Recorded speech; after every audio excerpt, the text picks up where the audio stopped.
Hello សួស្តីបងប្អូនទាំងអស់គ្នាបាទនេះបងប្អូនឃើញក្នុងវីដេអូអញ្ចឹងណាបងប្អូននេះជាកម្មវិធីនៅកន្លែង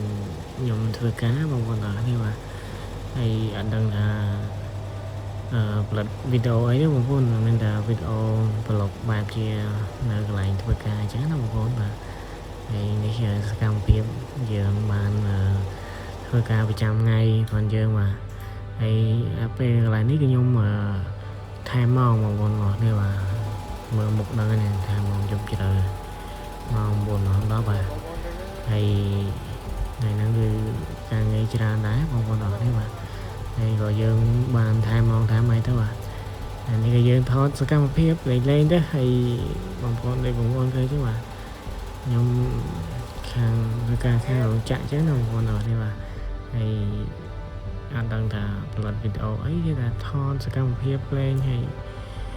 បាទនេះគឺខ្ញុំបង្ហាញដល់ជប់ជ្រៅហើយនឹងជប់ជ្រៅមែនតើណាហើយក៏មានអីទេបងប្អូនមានតែអរគុណបងប្អូនដែលបានចូលមើលបាទហើយ